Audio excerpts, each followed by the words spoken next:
Karya bangsa berbicara. Halo teman-teman, kembali lagi di podcast Karya Bangsa Berbicara. Hari ini gua Asbi yang akan menjadi host pada hari ini. Dan kita kedatangan seorang bintang tamu yang katanya nih ya, salah satu siswa berprestasi di sekolah ini. Apakah benar dia salah satu siswa berprestasi di sekolah ini? Oke, mari langsung kita tanyakan saja pada orangnya. Halo Mabdi. Halo Asbi. Apa kabar Mabdi? Alhamdulillah baik. Kalau lu sendiri gimana Bi kabarnya? Gue juga baik. Kayaknya lu asik banget sih Bi. Gue kayaknya bakal ngobrol panjang sama lu karena kelihatannya lu asik. Makasih banget nih ya udah mau hadir di podcast hari ini. Yoi, karena gue tahu hostnya lu makanya gue mau datang. Kalau hostnya bukan lu, gue kayaknya nggak datang sih. Aduh, bisa aja lu. Yoi. BTW lu waktu kesini tadi macet atau enggak di jalan ini? Macet sih enggak ya, soalnya dari jarak ke sekolah gue deket sih. Dari rumah ke sekolah deket, jadi nggak macet ya. Macet apaan? Paling macet polisi tidur. Bisa aja lu. Itu doang paling halangan gue. Gue denger lu katanya salah satu siswa berprestasi ya di sekolah ini. Nggak tahu juga sih gue, tergantung ya sudut pandangnya berprestasi itu apa ya. Kadang kan ada orang berprestasi itu yang bisa ini. Kalau kayak gitu gue kayaknya nggak yang tampil keluar. Tapi kalau mungkin di lingkup sekolah dibilang berprestasi, mungkin iya, mungkin tapi sedikit aja, nggak banyak. Soalnya kalau banyak takut sombong. Bisa. Kalau gitu bisa dong buat tanya-tanya dikit. Boleh lah, mau dikit mau banyak bakal gue jawab. Kalau gue boleh tahu, kenapa sih lo milih jurusan DKV dan sekolah di Karya Bangsa ini? Kan banyak sekolah lain yang punya jurusan yang lebih bagus gitu. Kenapa gue milih DKV dan di Karya Bangsa? Oke, gue jawab. Kenapa? Gue jawabnya dari kenapa gue milih DKV dulu, oke? Kenapa gue milih DKV? Karena gue tuh dasarnya suka ini, fotografi suka, terus videografi suka, sama ngedit. Awalnya gue suka itu, makanya gue milih masuk DKV. Gue berekspektasi bahwa wah, kayaknya gue kalau masuk DKV bakal seru nih, setiap hari bakal belajar fotografi, videografi, editing. Tapi ternyata setelah gue masuk lebih banyak belajar ngedesain kayak gitu. Justru malah fotografi sama videografinya jarang. Tapi karena banyak yang ngedesain, akhirnya gue yaudahlah, jalanin aja dulu, ikutin aja. Kalau adanya desain aja. Gue belajar sedikit-sedikit, hitung-hitung nambah skill lah yang belum punya, nambah hobi juga. Terus kenapa gue milih di Karya Bangsa ini, DKV di Karya Bangsa? Karena menurut gue Karya Bangsa ini kan swasta ya, muridnya nggak terlalu banyak, jadi menurut gue enak. Ketika kita punya kemauan, kita ngomong ke guru, Pak, saya hobi ini nih Pak, misalnya, Pak, saya mau podcast nih Pak. Karena muridnya dikit, kita bisa jadi hostnya, ada podcastnya, kan enak, bisa dilayanin terus lebih. Kalau banyak kan pasti harus gantian sama yang lain. Kalau sedikit kan bisa gantian sama yang lain mungkin bisa, tapi kan jarak waktunya nggak terlalu lama. Kalau seperti gini kan enak, pakai lab seminggu 4 kali. Karena yang lain kadang-kadang nggak mau ke lab. Itu alasan pertama gue sih itu sih, karena itu sebenarnya. Oh, berarti lu milih jurusan DKV ini awalnya karena suka fotografi gitu ya? Iya, kan itu awalnya. Tapi ternyata lebih banyak ke desain belajarnya gitu. Iya. Terus kan lu siswa berprestasi nih, boleh kali spill prestasi lu apa aja di sekolah ini? Itu tadi yang gue bilang, gue bingung. Kalau disuruh spill prestasi gue bingung. Karena prestasinya ini dilihat dari mana? Kalau misalnya dilihat dari prestasi di luar sekolah, kayaknya gue nggak ada.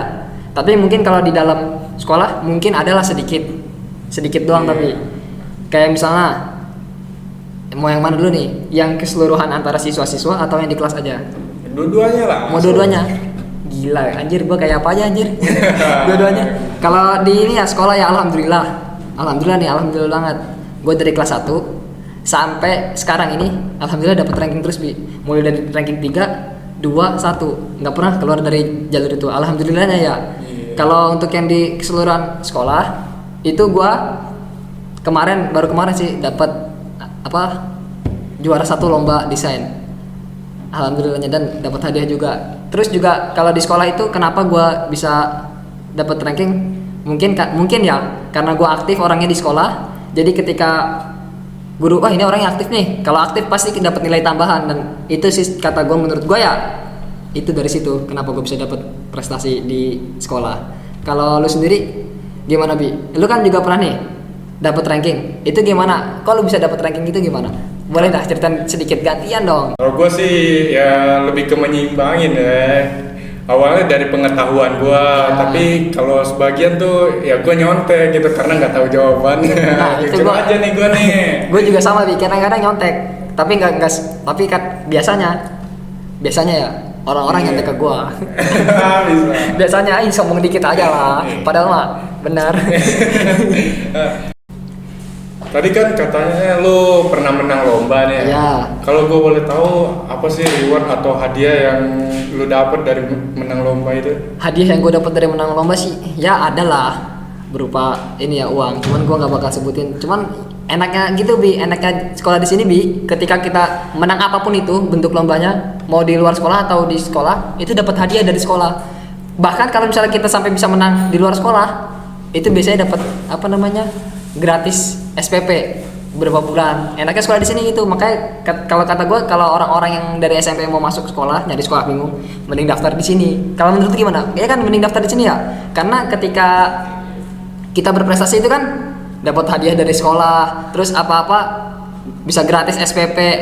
Apalagi orang-orang yang berprestasi mungkin dari apapun itu, bidang apapun itu, pasti bakal ini enak lah pokoknya sekolah di sini. Iya sih bener, gue juga pernah ngerasain dampaknya gitu. Gue dikasih hadiah jalan-jalan OSIS gitu kan. Iya. Gue OSIS nih. Itu dampak yang lu rasain ketika di sekolah ini punya apa ya, istilahnya berprestasi, termasuk dari OSIS itu ada, pasti ada dampaknya kan Bi? Ada hadiahnya termasuk lu itu kan? Iya. Iya. Kalau gue boleh tahu tipsnya gimana sih caranya lo bisa ngimbangin, kan lu lomba juga nih, terus harus belajar juga nih di kelas. Nah itu gue pengen tahu lu gimana sih cara ngimbanginnya gitu. Gue biasanya gini Bi, pulang sekolah itu kan gue bisa, kalau pulang sekolah kan siang dari siang ke sore gue tidur. Nah abis tidur itu biasanya gue ngelakuin aktivitas yang menurut gue bermanfaat, apapun itu. Mungkin kadang-kadang baca buku, atau mungkin gue ngedit video, ngedit foto. Kadang-kadang gue juga ngebuat desain. Itu menurut gue ngelatih skill banget sih ya. Jadi kalau teman-teman yang merasa gue capek pulang sekolah, ya udah lu kalau pulang sekolah capek lu tidur dulu. Tapi nanti setelah lu bangun, lu mulai kerjain aktivitas yang bermanfaat, yang bisa apa ya istilahnya, nambah skill lu. Kalau gue sih kayak gitu. Biasanya gue selain kalau untuk yang berprestasi di sekolah ya, gue biasanya nambah skill. Kalau sore-sore tuh ngejahit Bi, belajar ngejahit, buat tas kayak gitu. Kalau gue sendiri sih kayak gitu Bi. Oh berarti lu bisa ngejahit ya? Sedikit mah bisa, tapi nggak jago-jago amat lah. Kalau lo mau gue jahitin, boleh gue jahitin. Mau jahitin apa, sempak, gue jahitin seriusan. Bisa aja. Kalau gue boleh tahu kan lu pernah ikut lomba nih ya? Iya. Kalau lomba itu kan harus punya mental Iya. gitu kan. Gimana sih lu cara membangun mental lu gitu? Gue sih ya, cara membangun mental gue, ngebangun kepercayaan diri gue, itu caranya apa ya? Kalau gue pernah baca buku tuh gini Bi, gue ngikutin dari buku itu ya, dan gue percaya obat dari rasa kita nggak percaya diri, rasa kita nggak punya mental itu adalah dorongan orang-orang sekitar. Ngerti nggak? Jadi ketika kita nggak percaya diri, ketika kita nggak pede, nggak punya mental, kita harus punya support dari orang-orang sekitar. Nggak peduli itu banyak ataupun dikit, ketika kita ada yang support, kita bakal percaya diri. Itu yang gue rasain Bi. Kayak misalnya nih, gue waktu itu pernah disuruh MC acara perpisahan, lo inget kan? Iya, ingat. Nah, itu sebenarnya gue nggak pede banget Bi, karena gue ngerasa, gimana ya ngomong di depan umum, banyak orang diliatin, kalau salah gimana ya. Karena support dari guru-guru, dari teman-teman gue jadi percaya diri. Kata guru-guru, kalau salah nggak ada yang tahu ini sih, yang tahu kan cuma kamu. Kata guru-guru kayak gitu Bi. Jadi menurut gue ketika kita mau punya percaya diri, butuh dorongan dari orang lain, apapun itu bentuknya. Kayak lu sendiri, lu pertama kali suruh nge-host, malu atau enggak sih Bi? Gue sih awalnya malu gitu kan. Terus kenapa lu bisa jadi nggak malu, itu apa sebabnya? Apakah karena diri sendiri atau karena ada dorongan dari orang lain? Kayaknya sih gue dari dorongan orang lain. Bener kan, dari dorongan. Berarti lu setuju dong dengan apa yang ada di buku, bahwasannya ketika kita nggak percaya diri, kita itu butuh dorongan dari orang lain. Setuju nggak? Iya setuju. Dan emang menurut gue emang gitu. Termasuk gue kalau di rumah nih, kalau misalnya mau ikut kegiatan apapun, gue bisa bilang kayak gue, ya aku mau ikut, misalnya kayak kemarin lomba, ya aku mau ikut lomba nih ya. Tapi gimana kalau nggak menang? Kata gue gini, urusan menang nggak menang membelakangan, yang penting ngamen dulu. Apaan tuh ngamen ya? Ngamen tuh ngelatih mental. Katanya gue, wah bisa juga dia. bapak-bapak. Untung bapak gue. Bisa aja orang tua lo ya. Atau emang kayak gitu Bi? Karena emang orang tua tuh pengennya anaknya itu percaya diri dulu. Kalau nggak percaya diri, mau ngapa-ngapain susah Bi. Mau nyari kerja nggak punya percaya diri, misalnya lu nggak dapet kerja, lu nganggur. Gue aja nih, misalnya gue nanti nggak dapet kerja, gue nganggur, tapi gue nggak percaya diri.